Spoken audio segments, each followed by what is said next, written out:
beaucoup l'équipe de louange. Oui, Dieu, tu es si grand. Tu es si bon. On l'a chanté tant de fois ce matin et j'espère que ce n'est pas juste des paroles, mais que vous le croyez de tout votre cœur. Amen.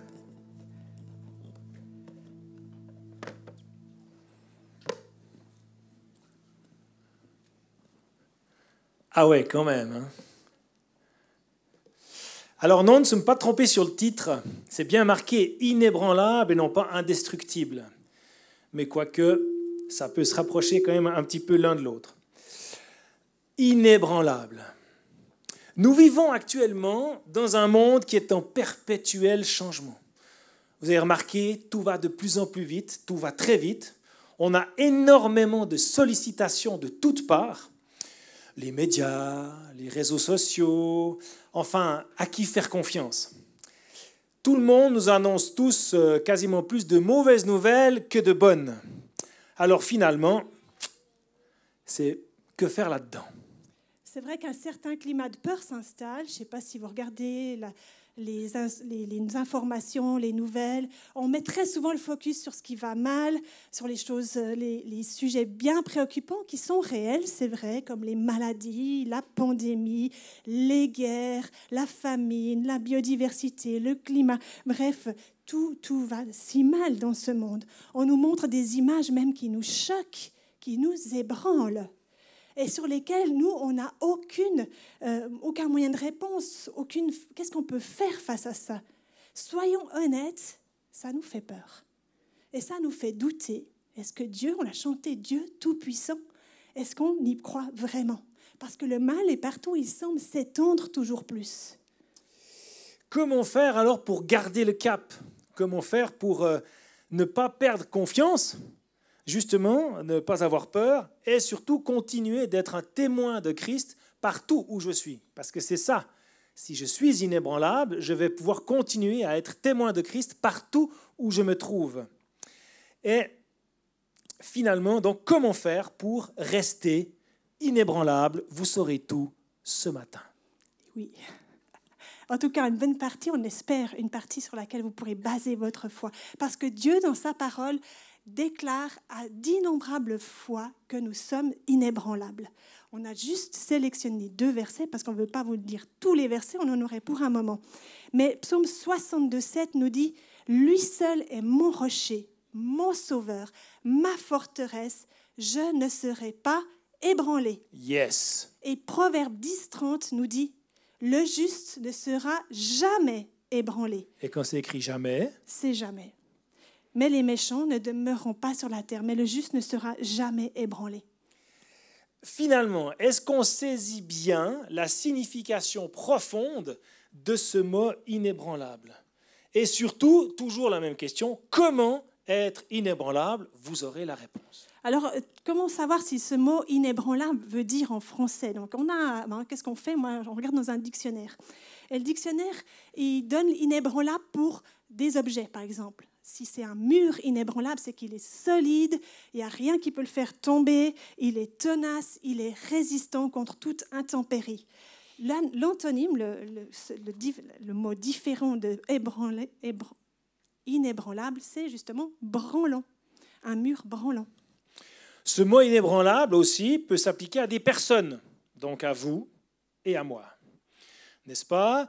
Et ces personnes qui sont inébranlables, on dit aussi qu'elles sont donc fermes, elles sont impassibles, elles sont imperturbables, constantes, mais aussi par rapport aux décisions.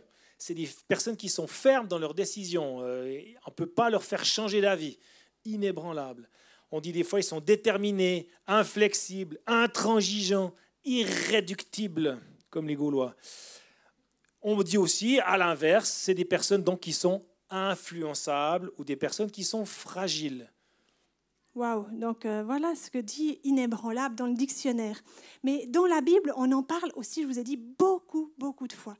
Et la Bible a été faite en 2 parties, donc on a l'Ancien Testament qui a été fait en hébreu et le Nouveau en grec. Alors je vais vous citer quelques mots, ce n'est pas dans le but que vous les reteniez, ce n'est pas une leçon d'hébreu ni de grec ce matin, mais c'est pour vous montrer que ce mot en français, on a inébranlable, mais en hébreu et en grec, c'est tellement riche.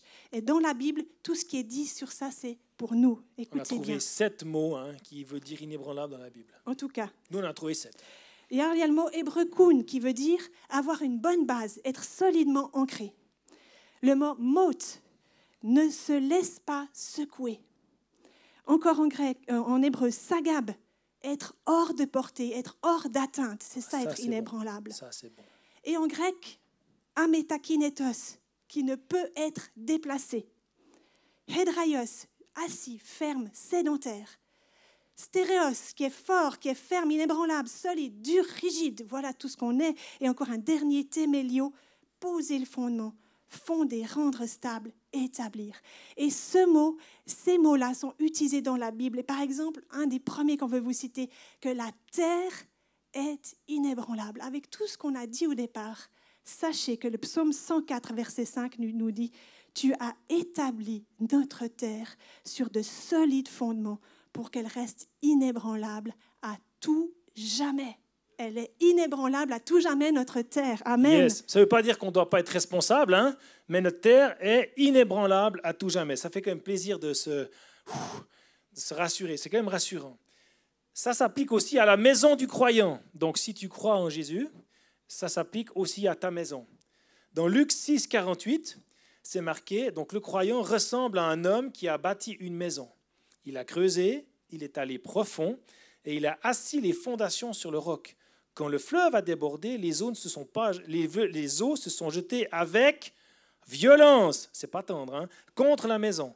Mais elles n'ont pas pu l'ébranler parce qu'elle était construite selon les règles de l'art. Amen. Ce mot inébranlable se rapporte aussi à la racine des justes. Quand on entend la racine, c'est ce qui nous tient enracinés. Dans Proverbe 12, 3, l'homme ne s'affermit pas par la méchanceté, mais la racine des justes ne sera point ébranlée. Yes. Et aussi, ça se rapporte à notre foi. Alors la foi, c'est ni un objet, ni une personne, c'est une substance. Hébreux 10, 22 dit « Approchons-nous donc avec un cœur sincère, une foi inébranlable, le cœur purifié d'une mauvaise conscience et le corps lavé d'une eau pure. » Ça se rapporte aussi au royaume de Dieu. Et moi, j'aime bien ce qu'a dit pasteur Arnaud. Il disait bien, le royaume de Dieu, c'est partout là où je me trouve. Et j'aime bien cette définition. Donc, ça s'applique au royaume de Dieu. Le royaume que nous recevons dans Hébreux 12, 28 est inébranlable. Soyons donc reconnaissants et servons Dieu d'une manière qui lui soit agréable avec soumission et respect. Amen. Le royaume est inébranlable. Et ça se rapporte finalement dans la Bible à soi-même. Je l'ai lu tout à l'heure dans le psaume 62, « Je ne serai pas ébranlé ». Et dans le Nouveau Testament, 1 Pierre 5, 10, « Mais quand vous aurez souffert un peu de temps, Dieu, l'auteur de toute grâce, qui vous a appelé à connaître sa gloire éternelle dans l'union à Jésus-Christ, vous rétablira lui-même et vous affermira, vous fortifiera et vous rendra inébranlable. » Donc, ça se rapporte à la personne juste, au justifié. Donc, question pour un champion ce matin. Qui pense qu'elle est une personne juste ce matin? Levez la main. D'accord.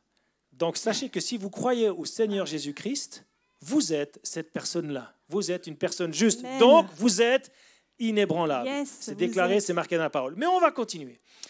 Franchement, juste comme ça, le mot inébranlable est parfois peut-être un peu mal perçu. D'abord, nous, on vient là devant, là, voilà, on est inébranlable, soyez inébranlable. Franchement, nous, on se prend un petit peu, c'est pas un petit peu arrogant tout ça, un petit peu orgueilleux, pour mettre un langage un peu chrétien là-dessus, orgueilleux, arrogant, on se prend pour qui finalement ? Est-ce que c'est de l'arrogance, c'est de l'orgueil de le dire? C'est vrai que ça peut le paraître, parce qu'il y a eu, moi je vais te dire plutôt que de le dire, je suis inébranlable, c'est de l'humilité. De l'humilité. Donc c'est humble de dire je suis inébranlable. Alors là, excuse-moi, mais il faudra que tu m'expliques. Je crois que là aussi, il y a plein de monde qui doit m'expliquer parce que je n'ai pas tout à fait saisi le truc là. Alors j'espère que vous allez retenir que dire je suis inébranlable, c'est de l'humilité, c'est pas de l'orgueil. Parce que l'orgueil, c'est croire que je vais y arriver par moi-même. Que tout ce que je fais, c'est moi, ma force, mes propres moyens, que je vais y arriver. L'humilité, c'est reconnaître pour vrai ce que Dieu dit de moi et l'accepter. Même si ça me semble fou, je vais le redire. L'humilité, c'est reconnaître ce que Dieu dit de moi et l'accepter. même si ça me semble fou. Oui, parce que c'est vrai, dans la Bible, on dit souvent l'arrogance précède la chute, la ruine, l'orgueil précède la chute. Avant la ruine, le cœur de l'homme s'élève, l'humilité précède la gloire. Et on a souvent pris l'humilité, c'était pour se dénigrer. Au fait, non, l'humilité précède la gloire. Si tu crois, comme j'ai dit, l'humilité, c'est croire ce que Dieu dit de toi. Si tu crois cela, ça précède ta gloire. Amen. Yes. Donc, si tu as fait de Jésus-Christ ton Seigneur et Sauveur de ta vie, tu es donc cette personne inébranlable. Ne cherche pas à gauche, à droite, tu es cette personne-là. Tu es inébranlable. Et tu as part à son héritage. Mais si je suis inébranlable, ce n'est pas moi qui le suis.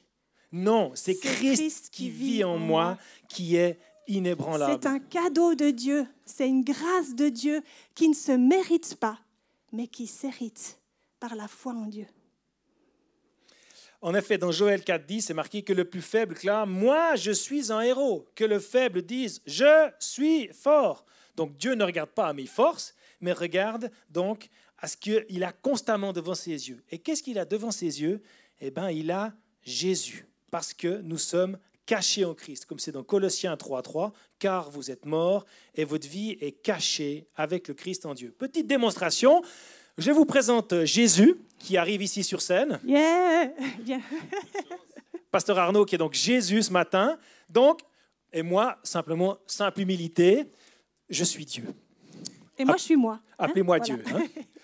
Donc, Jésus est là, et Sabine est cachée en Christ.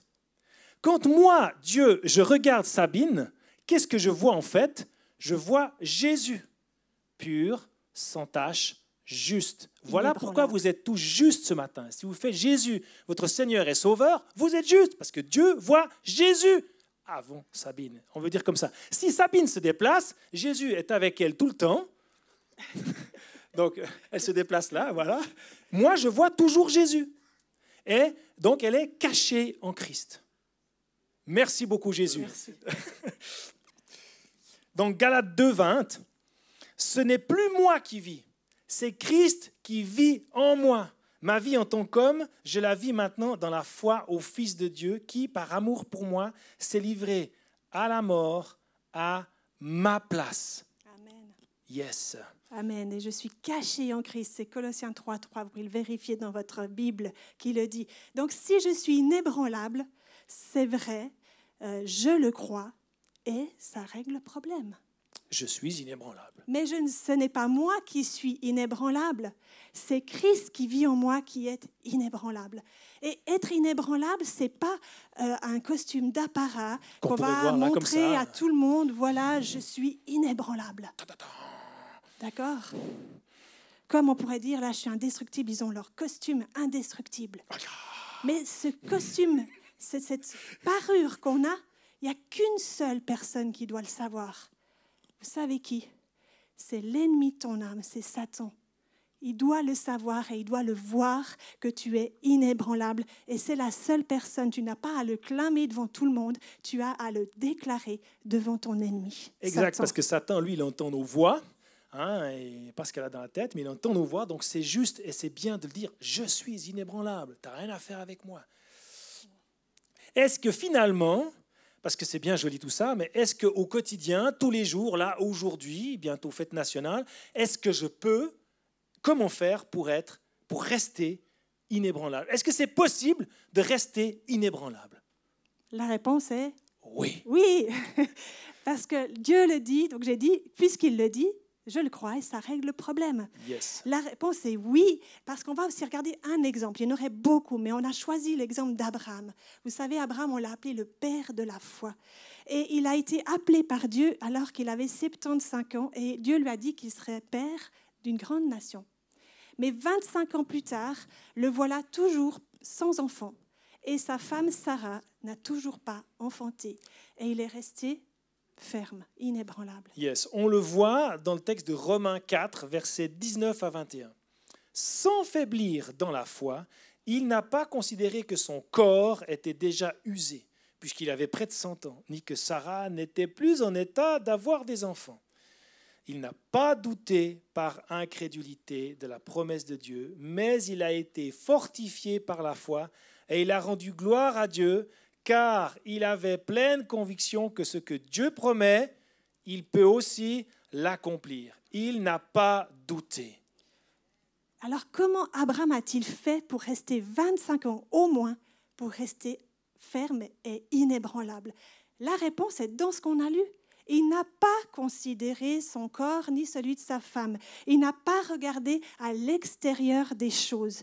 Mais qu'est-ce qu'il a fait? Il a continué de croire.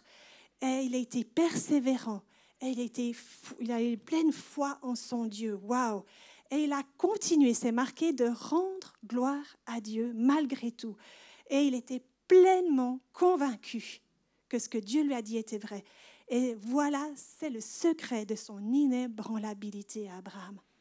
Donc, un des secrets, on pourrait dire que si tu sens que tu deviens moins inébranlable, un petit peu plus chancelant, loue Dieu. On le voit dans Romains 4, les versets qui étaient juste avant, 17 à 18.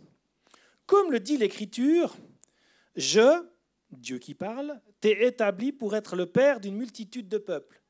Placé en présence de Dieu, Abraham, donc, il mit sa confiance en celui qui donne la vie aux morts et appelle à l'existence ce qui n'existe pas.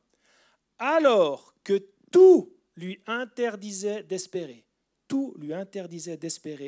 il a espéré et il a cru. Yes.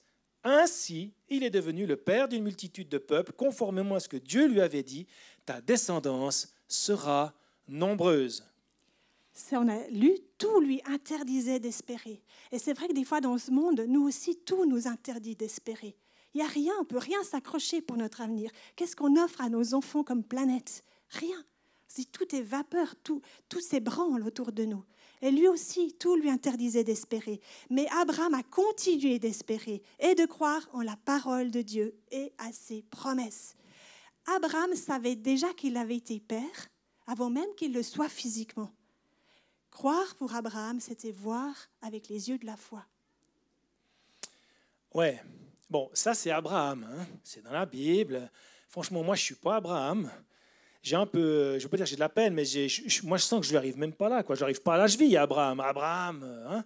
Donc comment est-ce que moi, ici, là, en 2022, je peux être autant inébranlable que ne serait-ce qu'un petit peu qu'Abraham? Comment est-ce que c'est possible? Tu sais qu'on a un avantage sur Abraham. Ah oui, on a Jésus. Oui, mais aussi on a la parole de Dieu dans son intégralité. Ah oui, il ne l'avait pas. Ouais. Abraham, lui, il avait une promesse de Dieu. Comment Dieu lui parlait, je ne sais pas, si c'était d'une voix audible, si c'était une pensée, mais il n'avait pas la parole de Dieu écrite. L'intégralité de la parole et les promesses de Dieu qui sont innombrables et sont inébranlables. La parole est inébranlable, Dieu est inébranlable. Et alors, appuyé sur tout ça, en croyant fermement que ce qu'elle dit, cette parole, elle est vraie, je la crois, et en déclarant à haute voix, si important, faites-le souvent, de déclarer à haute voix les promesses de Dieu, nous pouvons rester inébranlables. Alors un petit témoignage, donc c'est là de nouveau, pas dans le but de se vanter ou de se glorifier, justement pour dire ce que Dieu fait au travers de nos vies et ce que Dieu peut faire au travers de vos vies. Dans notre maison, au début de la pandémie, ça fait déjà 2 ans en arrière déjà, que ça a commencé, c'était le psaume 91 qui était souvent lu, qui disait donc que 1000 tombent à ta gauche, 10 000 à ta droite, nous ne serons pas atteints. C'est ce qu'on a déclaré. On a même dit que dans notre maison, personne ne sera atteint. Et on l'a déclaré, surtout pendant les moments où ça devenait un petit peu tendu, un peu chaud, où on commençait à douter, etc. On a toujours proclamé, le corona ne passera pas par notre maison. C'est une règle. Et il n'a pas passé par notre maison et il ne passera pas par notre maison. À tel point que même il y a des agents d'assurance, parce qu'il fallait refaire les contrats, qui viennent à la maison et puis viennent me parler des assurances voyage, etc. Mais vous savez, la pandémie, hein, le corona, machin. Je dis non, le corona, il ne passera pas par chez moi. Ah bon? Ah, touchons du bois. Je dis non, je ne touche pas du bois. Je dis tout ce que je dis s'accomplit, c'est ce qu'on dit. Notre parole a un pouvoir. Donc je dis que le corona ne passera pas par chez moi. Est-ce que c'est de l'assurance? Est-ce que c'est de l'arrogance? Je ne sais pas. Mais en tout cas, cet agent d'assurance, en tout cas, il était fortement interpellé par ce que j'ai dit. Et j'ai dit, vous pouvez dire ça aussi dans votre maison. Donc, ce n'était pas de la redevance, c'était de l'assurance. Ah ouais, pour un agent d'assurance, ouais, c'est bien. Ouais. Et cette expérience, elle nous a fortifiés, c'est vrai. Ça ne veut pas dire qu'on n'a pas douté. Il y a eu des moments où on a douté, où on commençait peut-être à avoir un peu toussé, à avoir un peu le rhume. On a un peu douté, mais qu'est-ce qu'on a fait plutôt que on a continué de déclarer. Parce que tu sais que douter, ce n'est pas péché. Si tu doutes jamais, c'est que tu es un peu fou, parce qu'il n'y a que le fou qui ne doute pas de sa folie. Douter, ça fait partie de la vie. Ça montre que tu es sur le bon chemin, parce que le doute, c'est ton ennemi, justement. Satan qui vient te le mettre en toi. Il cherche à t'ébranler par le doute. Mais quand le doute est là, qu'est-ce qu'il faut faire? Il faut lui résister.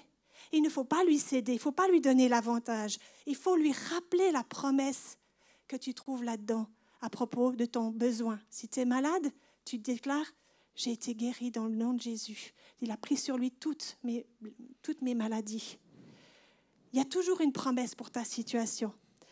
C'est normal de douter, mais ce n'est pas normal d'écouter ton doute et de t'y soumettre. Alors finalement, on va arriver à un aspect pratique, on vous l'a promis. Comment faire pour rester inébranlable dans nos vies de tous les jours? 5 points, 5 clés que vous pouvez appliquer tout le temps. Et ça marche. Et ça marche. Clé numéro 1, se focaliser sur Jésus. Donc ne pas regarder aux circonstances, persévérer dans la foi et la prière. Comme le dit Hébreux 12.2, gardons les yeux fixés sur Jésus qui nous a ouvert le chemin de la foi et qui porte à la perfection. J'en dis encore un, Hébreux 3.1, fixons nos pensées sur Jésus, le messager et le grand prêtre de la foi, que nous reconnaissons comme vrai. Donc comme dans l'histoire de Pierre qui a marché sur l'eau, quand il a regardé Jésus, ça marche. Dès qu'il commence à regarder les problèmes qui l'entourent et d'y accorder de l'importance, c'est là qu'il commence à couler et à sombrer. Et on regarde à Jésus. Ouais, Seigneur, tu es là. Merci parce que tu es bon. Merci parce que tu guéris. Merci parce que tu sauves encore aujourd'hui. Et j'arrive à rester inébranlable. Deuxième clé, deuxième principe qu'on peut appliquer dans nos vies, c'est collaborer avec le Saint-Esprit. Ah ouais, vous dites collaborer avec le Saint-Esprit, mais bon, le Saint-Esprit, c'est un esprit, quoi. Comment faire? Eh bien, il faut l'écouter, il faut entendre sa voix, et parce que sans lui, on ne peut rien faire. Est-ce que tout le monde peut écouter le Saint-Esprit? Alors, comme on l'a dit, si tu as fait de Jésus ton Sauveur et ton Seigneur, tu deviens fils et fille de Dieu. Et Romains 8.14 nous dit « Car ceux qui sont conduits par l'Esprit sont fils de Dieu. » Donc, ceux qui sont fils de Dieu sont conduits par l'Esprit. Yes. Donc, si tu as accepté Jésus dans ta vie, tu es fils, tu es fille de Dieu et tu es conduite par l'Esprit. Et l'Esprit va te parler par tes pensées, par la parole, par un frère, une sœur, par la nature. Écoute-le. Parce que Jésus lui-même, dans Jean 8.28, il a dit « Vous reconnaîtrez que je ne fais rien de ma propre initiative, mais que je transmets ce que le Père m'a enseigné. » Jésus ne faisait rien sans collaborer avec l'Esprit de Dieu. Et alors, si Jésus, lui, ne faisait rien, combien plus forte raison, moi, je ne vais pas faire sans cet esprit. Troisième clé, rester attaché à son église locale. Eh oui, eh oui. Je peux dire ça dans Hébreux 10, 25, et quand je lis ce verset, ça fait flash comme ça. Hein. Ne prenons pas comme certains, je répète, Hébreux 10, 25, il n'est pas à l'écran, hein, mais ne prenons pas comme certains l'habitude de délaisser nos réunions. Au contraire, encourageons-nous mutuellement, et cela d'autant plus que vous voyez se rapprocher le jour du Seigneur. Ne restez pas seuls, appartenez à une église locale pour justement être encouragés, vous encourager les uns les autres, faire partie d'un live group, tiens, pourquoi pas, faire partie d'un Bible breakfast comme on fait ici. Et si tu n'as pas fait de City Life ton église locale et que tu n'as pas d'église locale, eh ben, profite de devenir ami de City Life et comme ça, City Life sera ton église à toi et tu pourras être encouragé par tous les frères et sœurs qui sont là ce matin parmi nous. Quatrième chose qu'on peut faire, rester accroché à la parole de Dieu, à la Bible. Il faut l'entendre, cette parole. Il faut aussi l'écouter, l'étudier, la méditer. Dieu l'avait dit à Josué. Il lui avait dit dans Josué 1.8, « Aie soin de répéter sans cesse les paroles de ce livre. Médite-les jour et nuit, afin d'y obéir et d'appliquer tout ce qui est écrit, car alors tu auras du succès dans tes entreprises, car alors tu réussiras. Lire la Bible, l'aimer, c'est vouloir entendre Dieu me parler, c'est vouloir être transformé par elle. Dieu m'assure le succès et l'inébranlabilité si j'applique ce que la Bible dit. Alors ne nous privons pas de lire notre Bible. Colossiens 3,2 nous dit « De toute votre pensée, tendez vers les réalités d'en haut et non vers celles qui sont en bas, qui appartiennent à la terre. » Oui, c'est une décision que je prends de regarder aux réalités d'en haut. C'est à moi d'écouter et de méditer la parole de Dieu. Mais c'est aussi à moi d'éteindre la télé, d'éteindre mon téléphone, d'éteindre la radio, si c'est ça qui vous ébranle, si vous voyez des images qui vous choquent, qui mettent en doute votre foi, qui vous ébranlent, c'est à vous de dire « stop, j'arrête ». C'est à vous aussi de changer de conversation quand vos collègues, vos amis commencent à parler des choses qui vous ébranlent. Vous avez autorité sur ça aussi. Et enfin, Philippiens 4,8 nous dit « Frères, nourrissez vos pensées de tout ce qui est vrai, noble, juste, pur, digne d'amour et d'approbation, de tout ce qui mérite louange et respect. » Oui, donc, nourrissez-vous de la parole. On ne peut pas vivre sans manger physiquement, mais on ne peut pas vivre non plus sans nourrir notre pensée de la parole de Dieu. La cinquième clé, elle est déjà un petit peu donnée ici en filigrane dans ce que vient de dire Sabine juste avant, c'est résister au diable. Comment lui résister ? Déjà, une partie de ce que tu viens de dire, c'est résister. Ce n'est pas Dieu qui résiste à votre place, hein. C'est résister au diable. Donc j'ai une action à faire, j'ai quelque chose à mettre en route de ma part. Obéir à Dieu, ne pas se laisser faire, dire non avec foi, repousser le doute, renoncer au péché, étouffer ma peur en se laissant imprégner par le doux message de l'Évangile. C'est vraiment ça. Donc résister au diable. Dans 1 Pierre 5, 8 et verset 9, « Soyez sobres, veillez, votre adversaire, le diable, rôde comme un lion rugissant, cherchant qui il dévorera.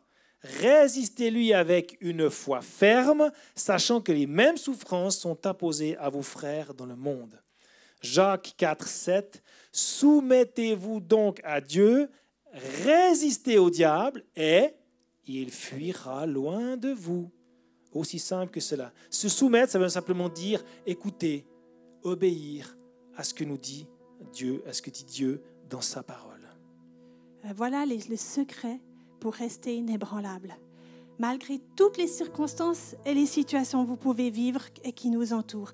Alors, on vous propose, si vous avez besoin de garder ça, faites une photo avec votre téléphone de ces 5 points et vous allez vous souvenir, ça va vous être une aide quand il y a des moments où on se sent moins fort, on se sent plus trop inébranlable. Eh bien, on reprend ces 5 choses, on les applique surtout. Et parce que nous marchons par la foi et non par la vue. Nous marchons par la foi et non par la vue. C'est 2 Corinthiens 5, 7 qui le dit. Alors ce matin, tu as entendu, on a souvent dit, si tu as fait de Jésus ton Sauveur et ton Seigneur. Et ce matin, tu es là, peut-être que tu n'as encore jamais fait de Jésus ton Sauveur et ton Seigneur. Et tu te dis, mais moi, j'aimerais être un héritier, j'aimerais être fils ou fille, j'aimerais être inébranlable, j'aimerais avoir tout ce que tu dis ce matin. Alors si c'est ton cas, c'est facile, c'est ton jour de faire la rencontre avec ton Sauveur. Comment faire ? C'est facile, tu déclares de ta bouche. Tu peux dire, Seigneur Jésus, merci pour ce que tu as accompli pour moi. Seigneur Jésus, merci pour ce que tu as accompli pour moi.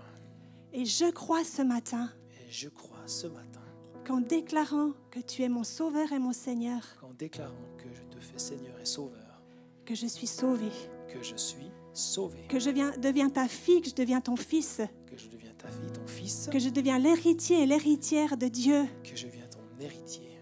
Et donc je suis juste. Et donc je suis Il n'y a juste. rien d'autre à faire. Je suis juste parce que j'accepte le sacrifice de Jésus pour ma vie. Alors si tu as fait cette déclaration ce matin, approche-toi de nous ou de Arnaud tout à l'heure et on aura tellement de plaisir de prier encore pour toi. Mais peut-être ce matin, tu es aussi là, mais ça fait longtemps que tu as donné ta vie à Jésus. Puis tu dis, mais moi, je suis toujours ébranlée parce que je vois quand j'écoute les nouvelles à la télé, à la radio, ça m'ébranle. J'arrive pas à rester ferme. Ce matin, je veux prier pour toi. On veut prier pour toi. Et si tu veux ce matin que ça change, que oui, tu peux être inébranlable. Tu veux faire un pas de plus. Et tu veux devenir cette personne inébranlable face à l'ennemi. Alors on te propose de te lever là où tu es. Comme un acte de décision pour signifier Si tu veux que être, je veux être actif, je veux être inébranlable ce matin et pour les jours qui suivent. Que cette vérité soit dans ta vie, tous les jours, au quotidien, Yes. lève-toi, Yes. prends cette décision. Et Dieu voit ta décision et il va t'aider parce qu'il est derrière toi. Il y a son Saint-Esprit, il habite en toi, il va collaborer avec toi. Il va te rappeler des paroles que tu as lues. Tu dis, mais moi je retiens rien de ce que je lis. Mais tu verras, quand tu vas être dans un moment, le Saint-Esprit va te rappeler des promesses. Parce qu'il est là pour t'aider. Dieu est pour nous, il n'est pas contre nous. Alors Seigneur, merci. Merci parce que tu nous as promis d'être inébranlables. Tu nous as promis que nous serions invincibles face à l'ennemi. Parce que Jésus a gagné la victoire pour moi. Parce que Jésus vit en moi maintenant. Et ce n'est pas moi qui vis, mais c'est Christ qui vit en moi. Et nous élevons Christ en nous. Et nous élevons le nom de Jésus devant tout ce que l'ennemi veut faire et détruire dans ta vie et ébranler dans ta vie. Et maintenant, on lui signifie, en te levant ce matin, tu signifies que c'est terminé, que je resterai inébranlable, malgré les circonstances, malgré les situations, malgré les mauvaises nouvelles, malgré tout ce qu'on peut voir avec nos yeux. Je suis inébranlable parce que Christ vit en moi. Alors, on va faire des déclarations tous ensemble ce matin. Pour encore attester ceci face à notre ennemi, comme on a dit que c'est important qu'on le dise à haute voix, je vous propose qu'on lise ensemble ces quelques déclarations qu'on a écrites spécialement pour vous ce matin.